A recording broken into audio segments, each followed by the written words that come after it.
All right, we'll kick off the webinar. Good morning. My name is Irene Darinko-Smith, and I'm head of Fujifilm Process Automation. Together with CodeBlue, we're part of the Fujifilm group, and our mission is really to help Kiwis work smarter. So today, on I think this very miserable day for most of New Zealand, we welcome you to our third webinar in our innovation series, where we will focus on Microsoft technology platform for non-for-profit organizations. We've got Amelia and Matt who will talk about what a non-for-profit organization is for Microsoft to qualify for specific non-for-profit licensing, and also what Microsoft technology can help non-for-profits run better. We will also share some real-life examples as we go through the presentation, so stay with us. Throughout the presentation, we will post some links into the chat box if you'd like to follow those as we share the information and the resources for non-for-profit. So let me introduce Amelia and Matt. Amelia is a Microsoft Dynamics 365 consultant who has been working with Dynamics for over 20 years. Amelia has a real passion for helping organizations work smarter with technology. And Matt Bourne is solution architect and the practice lead for Modern Workplace at CodeBlue. Matt has over 20 years of IT experience and 10 years of working with Microsoft technology, and he has a real passion for automation and governance. There you go. With that, I will hand over to Amelia to start the presentation. Good morning, everybody. If we can just go back one slide, Matt, just to the agenda.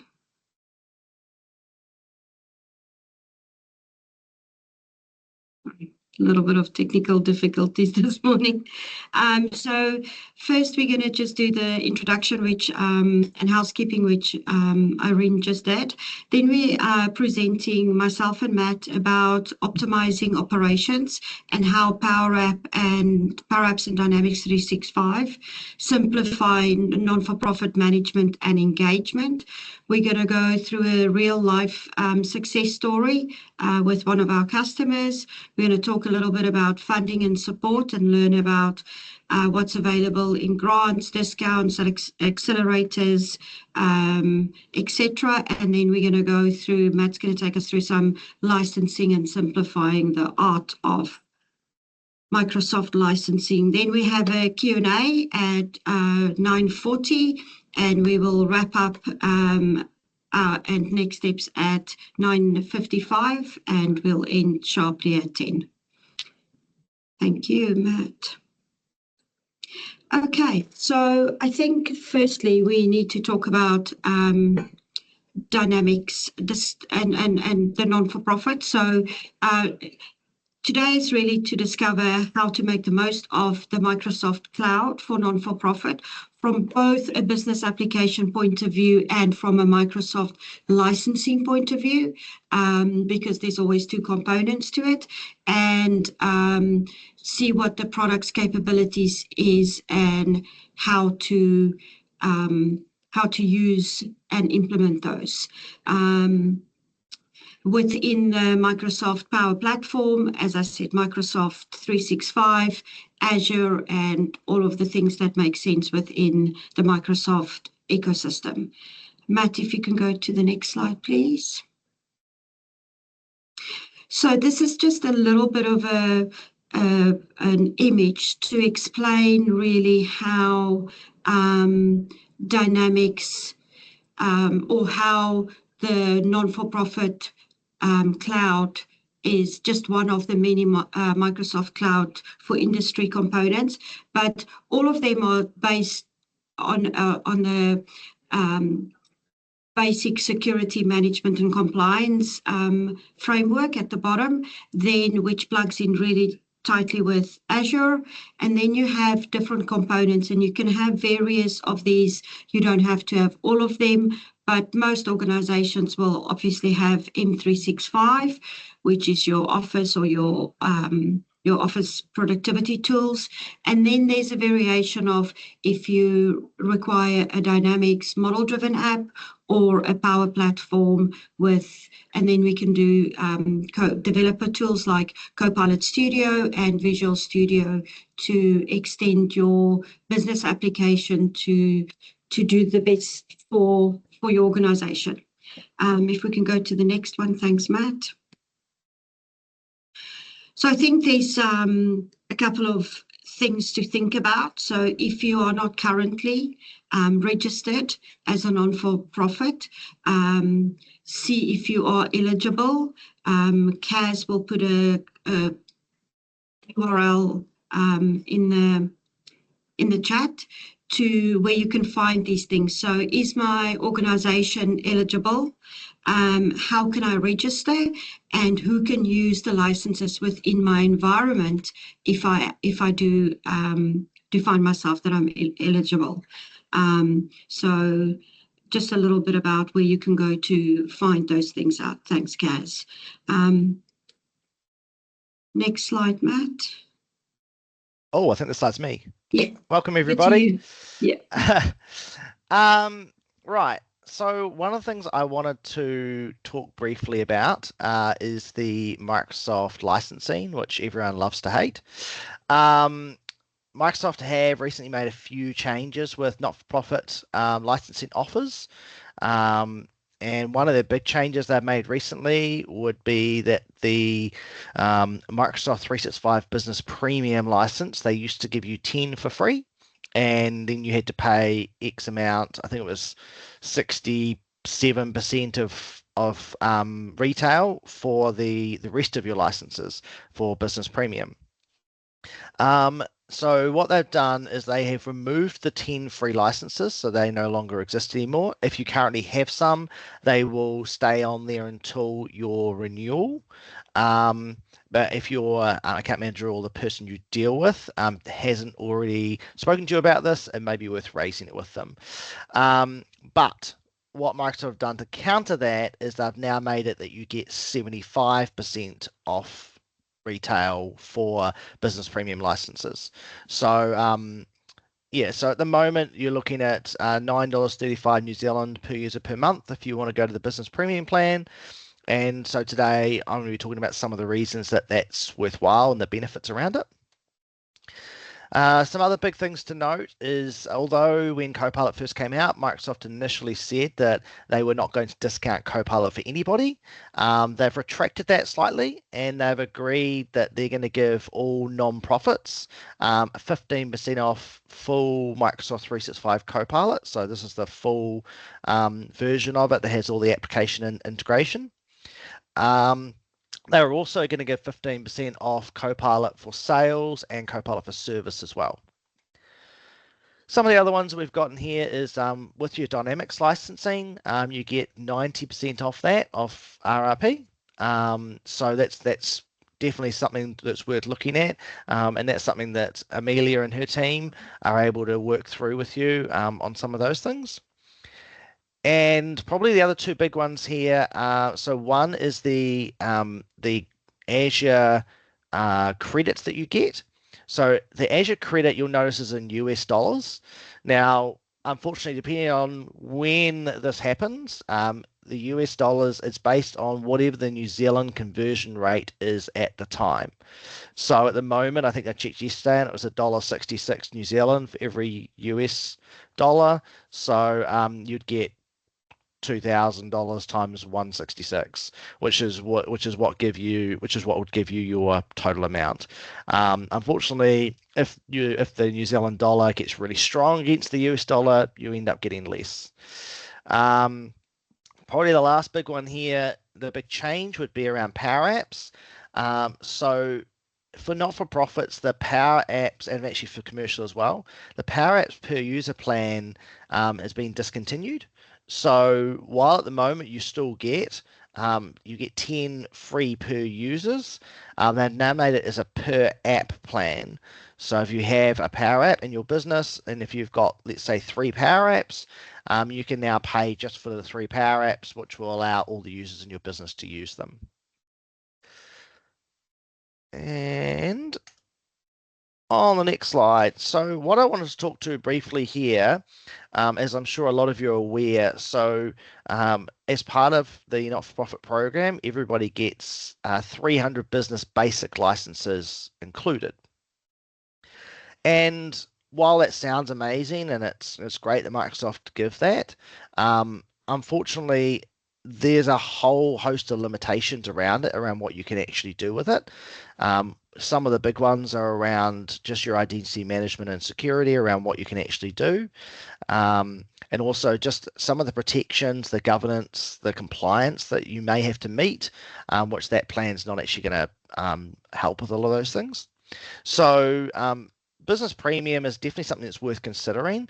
It does give you full access to Microsoft Intune, which we do talk a bit more about later, which allows you to manage all your devices remotely. It also reduces that overall cost of building new devices and deploying applications and things like that. And another big thing there is it gives you Microsoft Entra ID, which is a identity management. Now, you would have heard over the last couple of years, everyone talking about multi-factor authentication. So with Entra ID, it allows you to run multi-factor authentication across your entire business and also put conditions on it. So it allows you to do what's called conditional. It allows you to control how and when your staff can access things, and you can also block other countries or people coming in from different places around the world to access your information.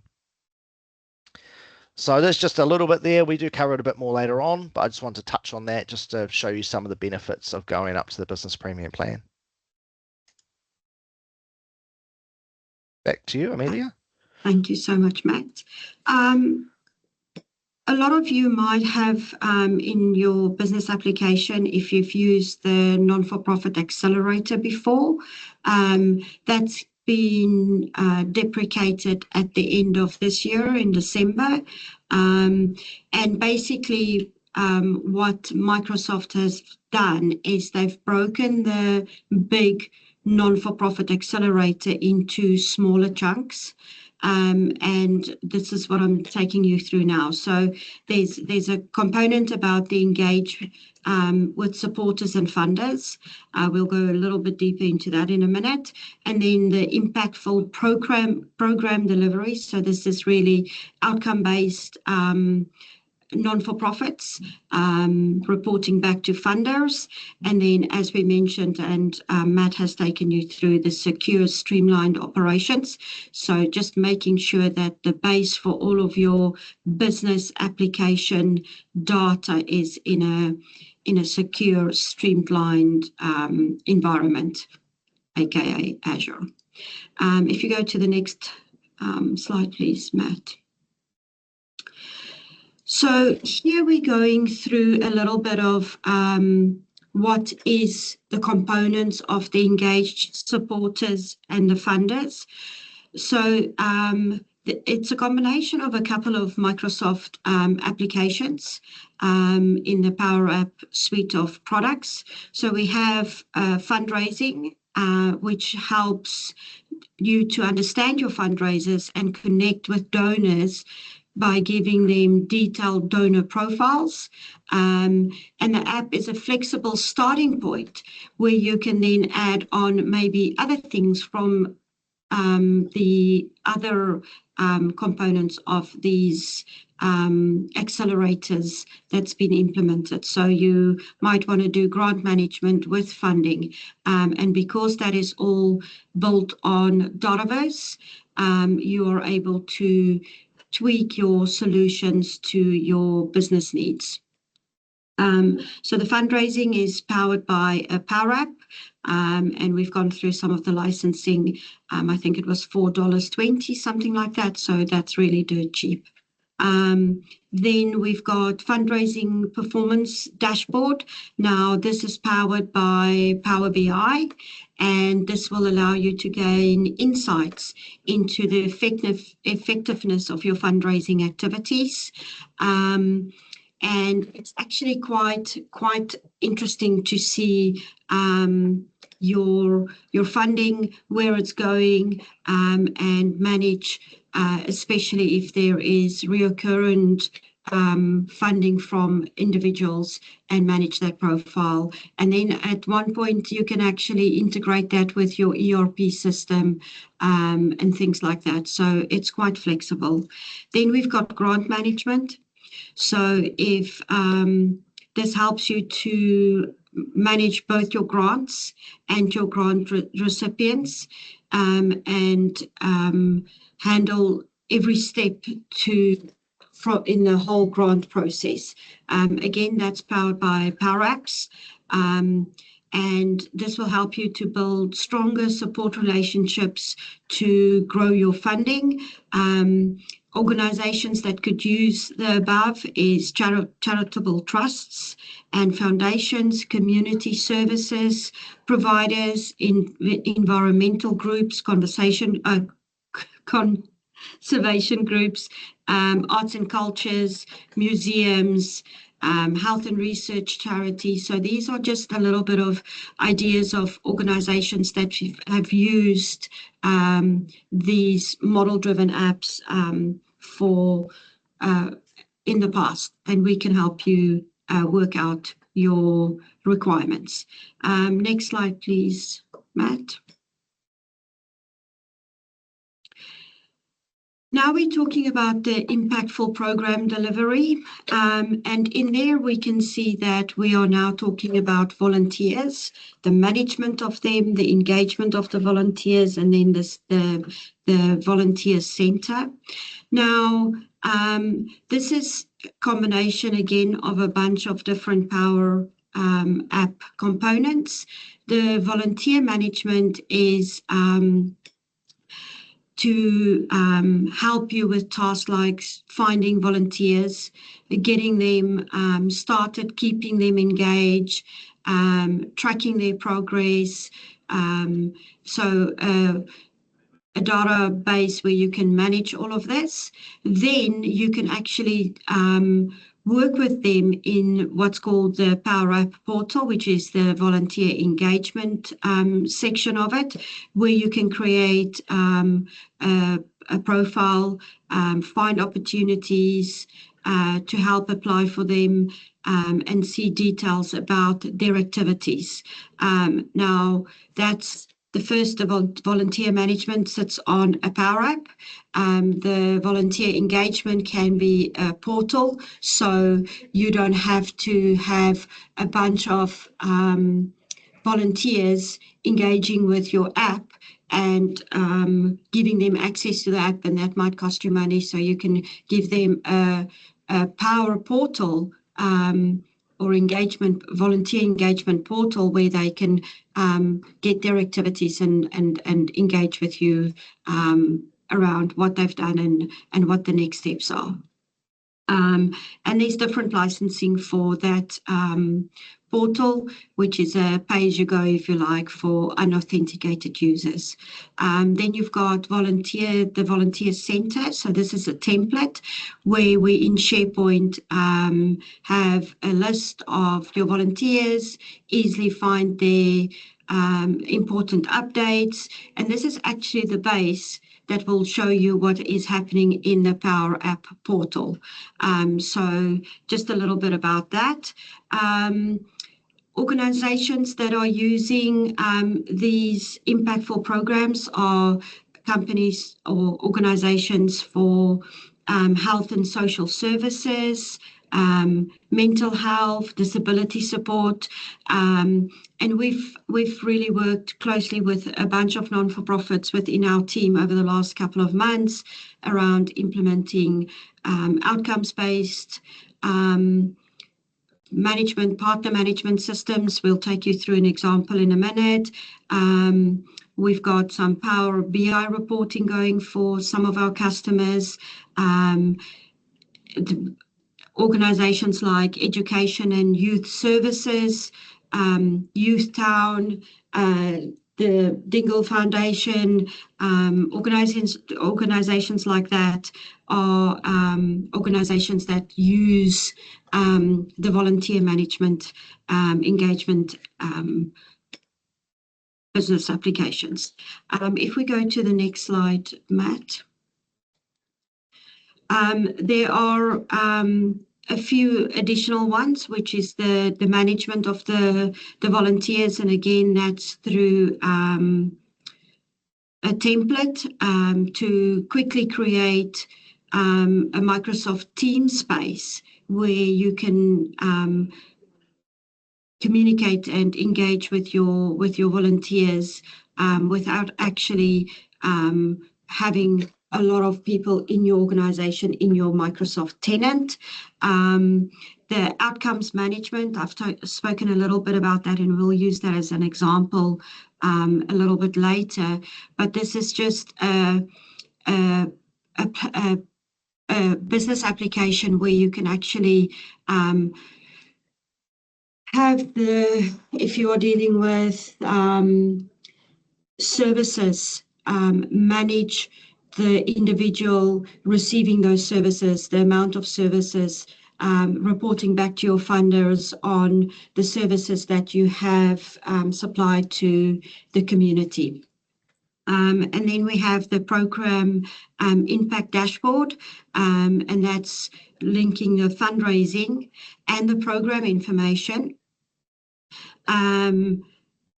together to better understand the results of the work and share clear reports about the impacts.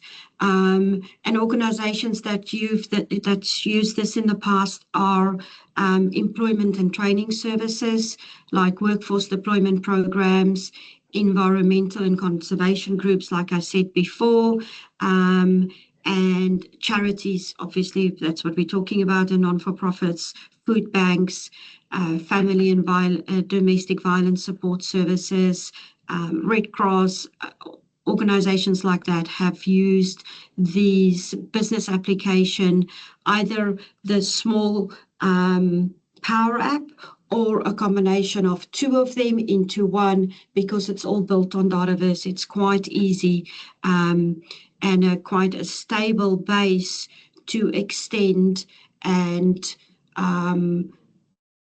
move with funding requirements based on your funders.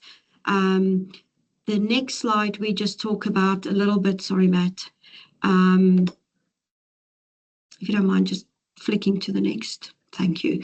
And as we said before, this is that bottom layer, which is it's the landing zone, really, to make sure that you set up the tools, getting the settings ready for a smooth, secure migration into or set up into Microsoft Azure, which makes your governance a little bit easier, make sure that you're a secure, stable platform for future growth.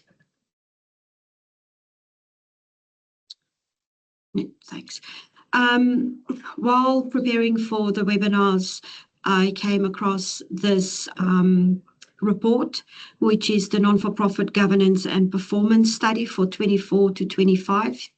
And it's quite interesting because this is one of very few studies that is focusing on Asia specific, so it's not a global report. And it talks here about 19% of the non-for-profits reported a cybersecurity incident in the past year.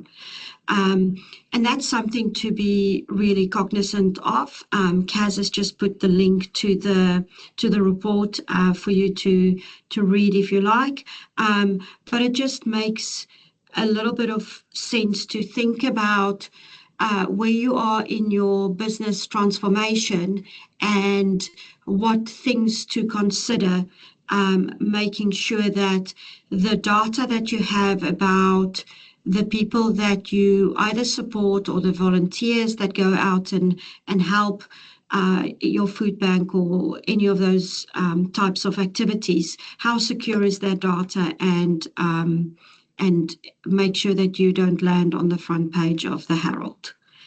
Thanks, Matt. Back to you.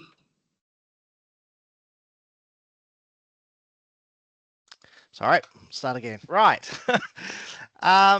Okay, so I wanted to spend a little bit of time and debunk a few myths and also cover a few questions that I get asked a lot.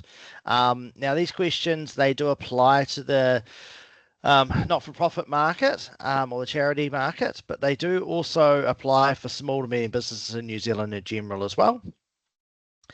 And so one of the biggest questions I get is, what is data security and compliance? I mean, in a simple term, it is a set of standards and policies that you apply to your information around how you manage it, how you secure it, and it also covers off things like what compliance or standards you have to meet worldwide, depending on what sort of information you have. So, for example, if you have medical information, you have to meet certain standards around that. If you work with customer information or end user information from the EU, then you have to meet GDPR standards. If you work with ones from Australia, then sometimes you have to meet Australian standards. America is the same. So effectively all you're doing is it's just putting those standards and policies in place and governing those to discuss with your end users or your staff about how you manage information, and it stops information breaches. Now, there is tools that can help with that, but I suppose the next big question is what standards do we need to meet? Now, there is a host of standards. Now, if you want to go further into this, I will get, if Cass can nicely put up in the chat, the link to our previous webinar, which is around data and governance. And we do cover off quite a bit of this in there, and we talk about Microsoft Purview. So Microsoft Purview is Microsoft's management for policies.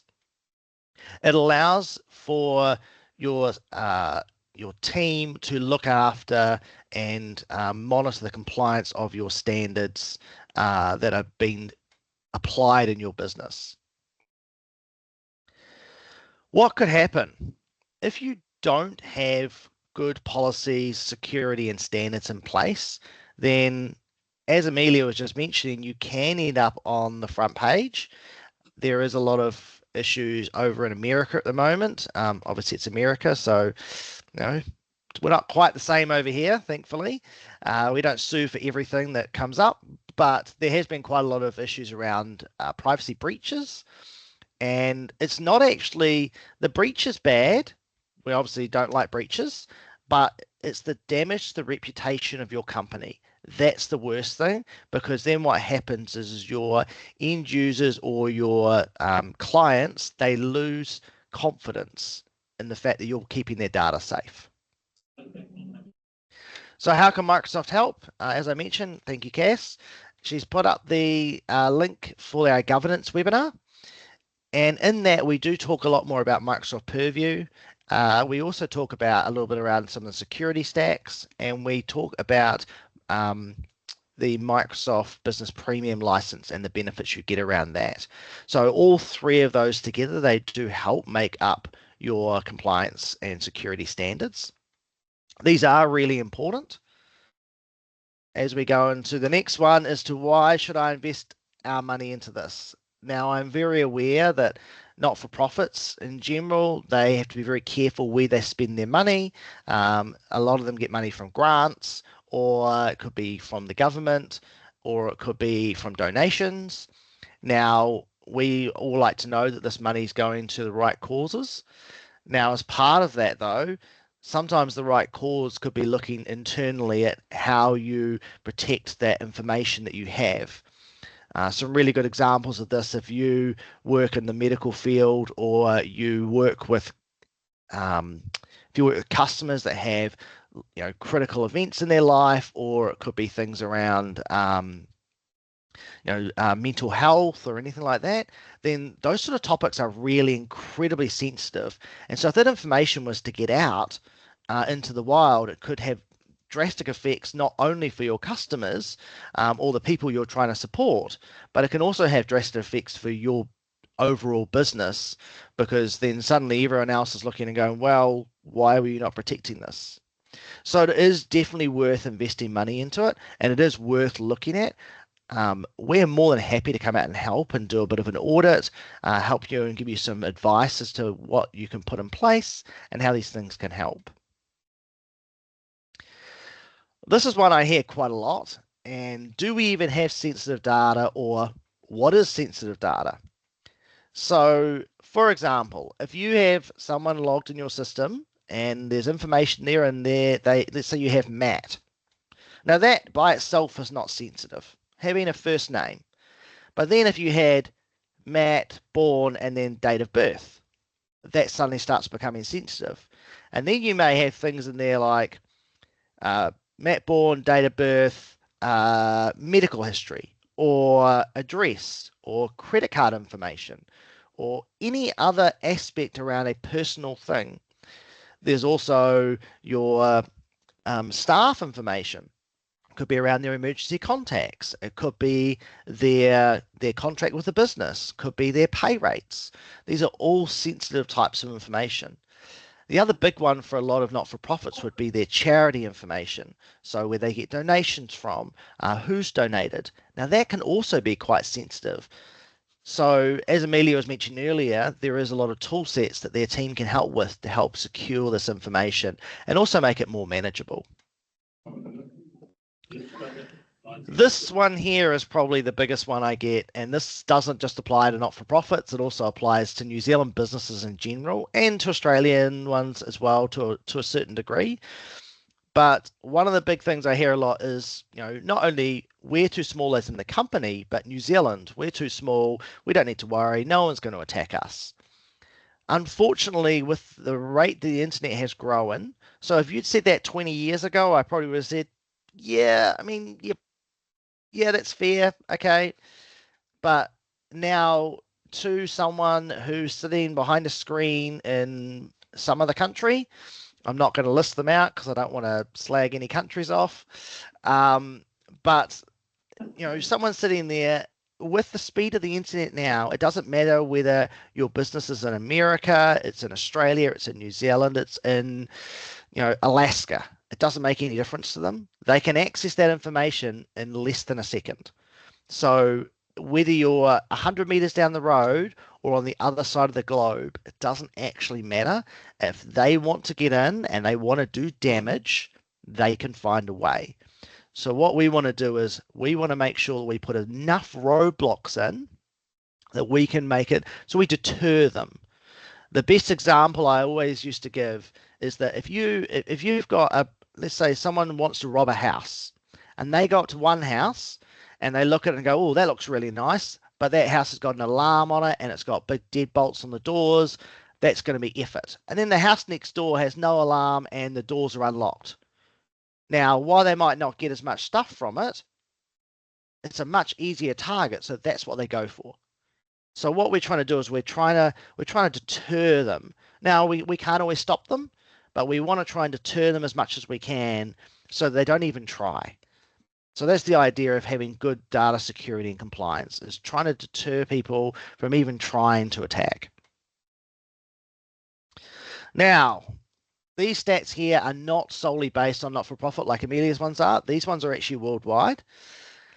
And one thing I forgot to mention on Amelia's slide before, so her one had 19%, but the one big aspect around that slide is that, if I just go back to it quickly, just go back. So this one here, one of the big words here is that not-for-profits reported 19%. So reported means that the number is going to be much larger than that in reality, because a lot of businesses don't report this information. And I understand why, but what it means is that we don't get good information because a lot of businesses don't report it. Now, this one here, so 83% of organizations will experience more than one data breach in their lifetime. Having worked in tech now for near on 20 years, I fully believe that stat. I know a lot of businesses who have been breached, and that's just in the world that I've worked in. So, and obviously we hear about all the big bad ones, but it's all the little ones that go unnoticed. And the other thing is that if you're not monitoring for information to see what's going on, then you don't know if you've been breached. So that's also a risk as well. I just want to touch quickly on this slide. I'm not going to go too deep into it. So on this slide here, as you'll notice, we've got, this is just talking about that multi-factor authentication I was mentioning earlier. So this is your Microsoft Entra ID, and what this allows for is it allows for you to protect the information in your environment by requiring multiple things when you connect. So it'll pop up on your phone and it will say, are you connecting from this location? Is this you? And so it just creates that protection aspect. And this is at the base end of security, and it's something I 100% recommend that every business has in place. So if you don't, please reach out to us so we can have a chat and we can see if we can help you get this implemented. Right. I couldn't do a Microsoft event without talking about Copilot because it would just, this day and age would be a little bit criminal, to be fair. So obviously we have Microsoft Copilot. We've got multiple versions of it. We did do a really nice Copilot webinar, which I'm sure Cass will lovely put in the chat for us. This one here was around not only Copilot for productivity and AI for productivity, but also around AI for organizational productivity as well. So we split it into personal productivity and organizational, and both Amelia and I presented on that as well. It was a really good one, and I do some demos in there. The demos do cover over some of the personal productivity and some of the things you can do with it that a lot of people just aren't aware of. And so obviously I focused in that one very heavily on the paid Copilot, and there's a lot of ways you can utilize it and get the best out of it. Right, before we finish up, we wanted to do a bit of a story time. So story times are always fun. So we wanted to talk about a business that we have done some work for, and this was a not-for-profit business. And they had multitude of problems. So first up, how did we start? So we went for an RFP with this business. They went out to market. They wanted a new company to help them. They weren't very happy with their current provider. Their current provider wasn't giving them any direction, and they didn't show them how they could proceed with them in the future. So they went out to market, and Fujifilm and CodeBlue went for the RFP, and we won it. So one of the first things we then did was we went and worked with them to really understand their business. Understanding their business is really important, because if we don't understand their business, then we don't know exactly how to help them. Because while businesses are, in general, they have a lot of similarities between them, if we don't completely understand what that business is trying to achieve, we could give them misinformation or the wrong information. And this particular business, it had 35 staff in the office, also had 700 staff around the country, and I think Amelia was saying about 200 houses they also monitor and manage as well. Yeah, over 200 houses that they have laptops or desktops in the house. Yep. So as you'll see on the screen, they had some pretty big issues. So they had multiple vendors, and having multiple vendors means you get a lot of this. Oh, it was their fault. No, it's their fault. No, it's their fault. And that happens a lot.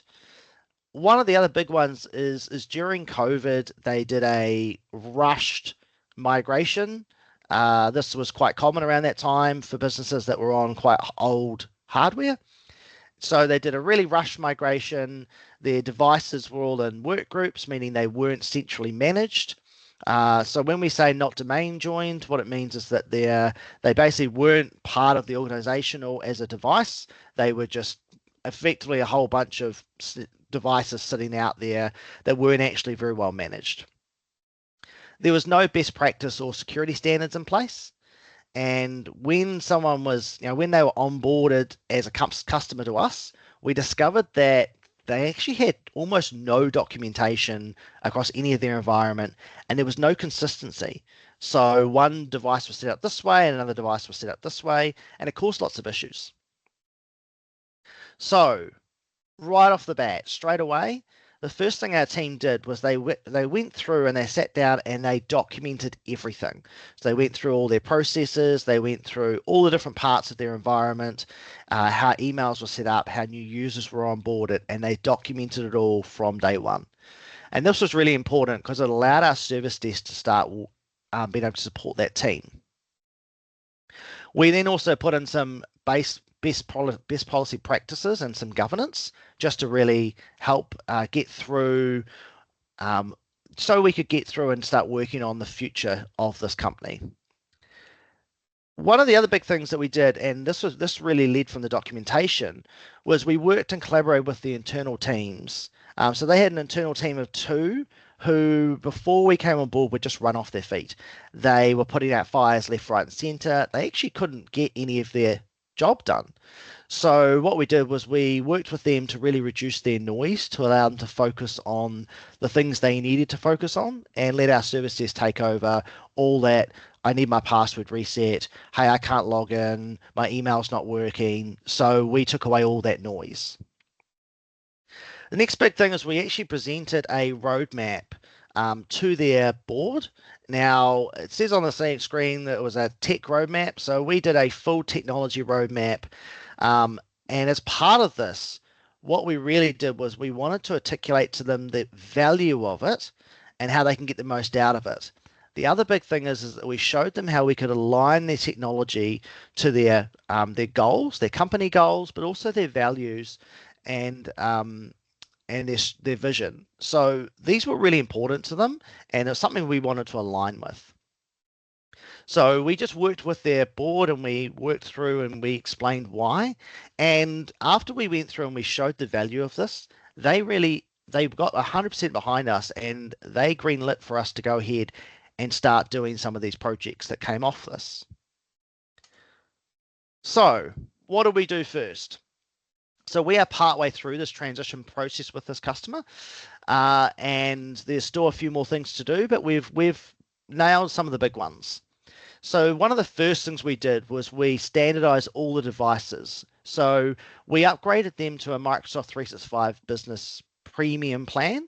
So this allowed them to have access to governance and the Intune management tools and the security. So when we upgraded them, what it allowed us to do is it allowed us to standardize all their devices using Microsoft Intune.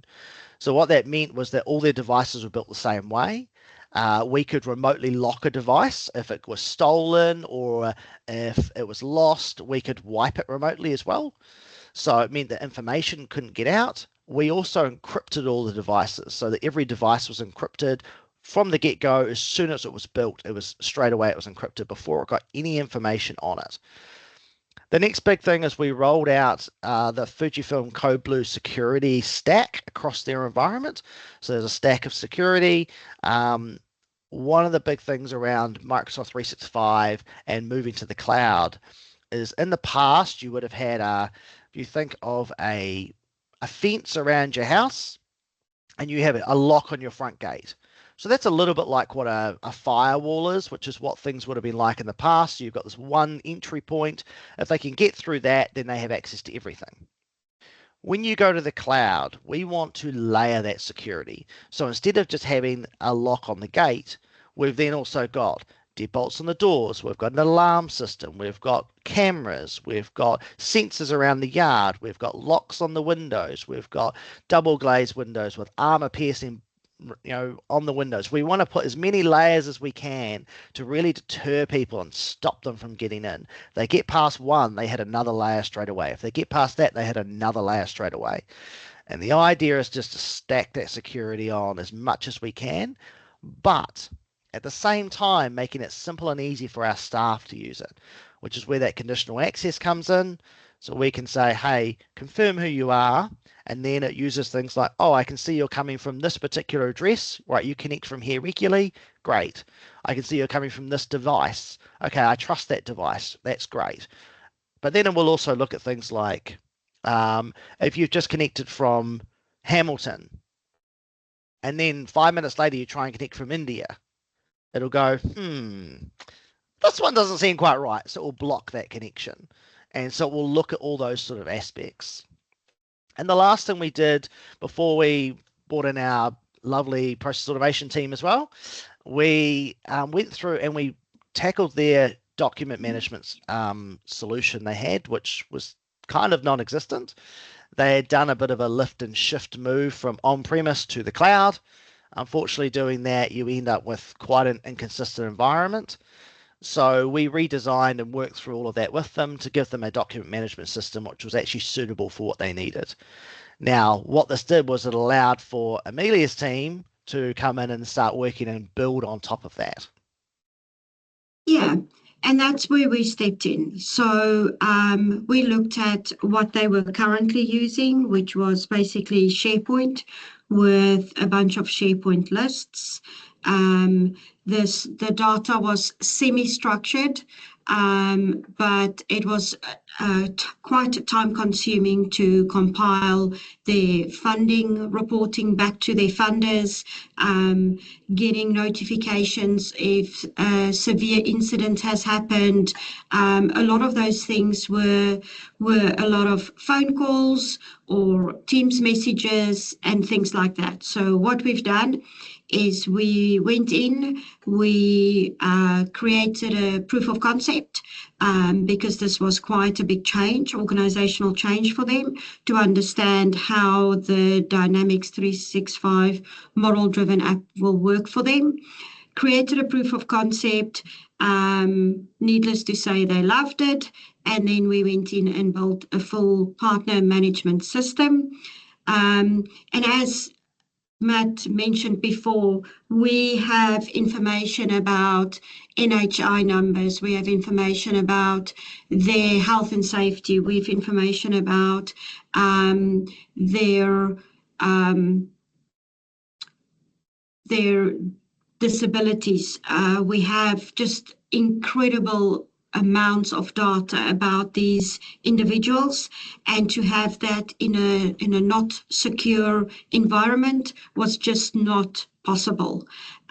So everything that Matt has talked about, if we go back to some of the one of the previous slides where we had the secure, sustainable platform, all of that was done as step one, and step two is getting the business applications in place so that they can then do what they really need to get going and where they know what they do, so look after disabled people. The full partner management system was built on a model-driven app, but we've extended that quite extensively to look at incident management, health and safety plans, shift notes, goals for each of the individual partners for them to live their best life. And we going into UAT in a couple of weeks, and we've worked with the management team and like the CodeBlue team who's gone in and did a technical review and a roadmap, we have gone in and did a business application review and roadmap, and we have a couple of workloads that we're working on for future phases, which is a health and safety management system for both the partners and the staff, incident management, and if the incident was with a partner or with a staff member, and then the avenue in which that needs to go, and the reporting and the notifications and the all of those things. We are looking at a portal where the whānau can log in and review or see certain information that they're happy to share with their whānau. And all of these things are things that we are doing that this organization, I guess, were not even thinking about of what is possible for them to do with their new digital transformation process. So just a little bit about them. We haven't mentioned who they are, but just an example of what we have done for customers over the last, I would say, about 8 months. Cool. Next slide, Matt. Right. So, how can our team help? So we just wanted to give a bit of an overview, just a high level. So we have, today we're focusing on our Microsoft Cloud consultants and also our Power App and Dynamics consultants. So one side you've got obviously your whole cloud environment, and the other side's more around your apps and your business applications. On the Microsoft Cloud side, we can help with the Microsoft licensing and grant support. We can also help with data governance, compliance strategies. We can help with audits. If you've got AI that you'd like to look at implementing or you'd like to discuss further. And then if you need us to look at things like security, your data security or your compliance security, please come and have a chat to us. If you reach out or if you just give feedback at the end, and you let us know that you'd like us to reach out to you, we're more than happy to come and have a conversation or potentially set up a demo that looks at your actual requirements and needs. Yeah, and from a Power Platform or Dynamics consulting point of view, we can come and have a discussion with you, do a demo of any of the model-driven apps or the Power Apps or the portals that we've discussed earlier today. We've already have one person who asked for a demo, which is great. Thank you so much.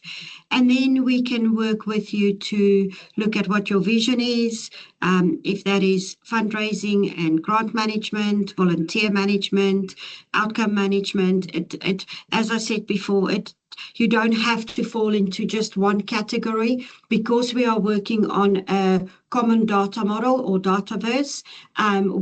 It's quite easy to interchange components of these model-driven apps into each other and add Power BI portals, all of those really cool components to your vision.